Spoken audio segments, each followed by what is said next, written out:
avariya, ya'ni yo'l transport hodisasi sodir bo'lgan To'rtko'l tumani Biruniy ko'chasida Nexia 3 mana bu fe'llari orqali ham payib qolgan. Yo'llarda ehtiyot bo'lib haydashlaringizni so'rab qolamiz.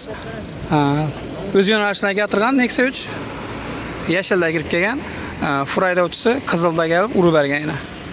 Arkasidan urgan, уже bu shunda bordyurlarni yıkib berib shu yerdan kelgan. O'lim yetim yo'q. Shuning uchun yo'llarda ehtiyot bo'lib haydashlaringizni so'rab qolamiz barchadan. Assalomu alaykum, hurmatli obunachilar. Salom. Bugun yana 21-avgust To'rtko'l tumani Biruniy ko'chasi, ya'ni Avsesan trassa yo'lini bo'yi.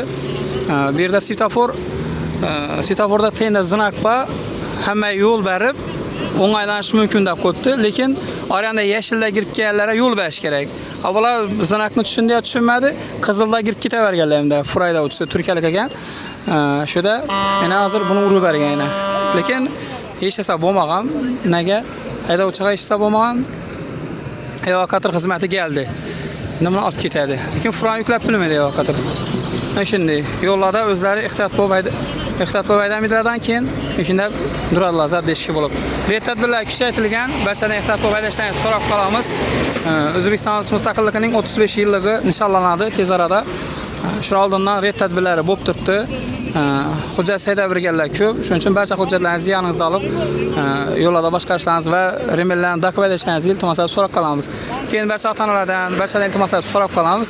Let yakoblarni oq pop, shularni iltimos qilib so'rab qolamiz. Geshlarda let yakoblar tumankisida boshqa haydovchilarga xalaqit beradilar. Boshqa haydovchilarning ko'zini bog'laydilar.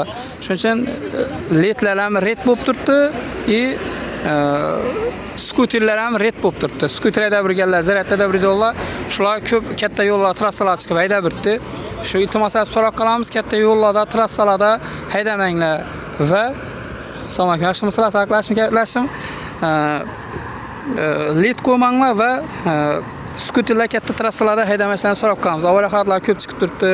Avariya holatlari ko'psi yomon nima bilan bo'lib turibdi, o'lim holatlari bo'lib turibdi. Shuning uchun kuni kecha ham Amdara tumanida bo'lgan skuter haydovchisi voqea joyida o'ldi dedi. Shuning uchun skuterlarni katta trassalar, ko'chalarda haydab o'tdi yosh bolalar. Shunday iltimoslar so'rab qolamiz. Shu ustiga qarab aytdilar keyin. Yaxshi deysan. Shuning uchun barchadan iltimoslar so'rab qolamiz, yo'llarda ehtiyot bo'lib harakatlanishlaringizni. To'rtko'l tumani barcha ko'chalarida tadbirlari bo'lib turibdi. Shuning ehtiyotkorlik bilan yo'llarda boshqarishlaringizni so'rab qolamiz.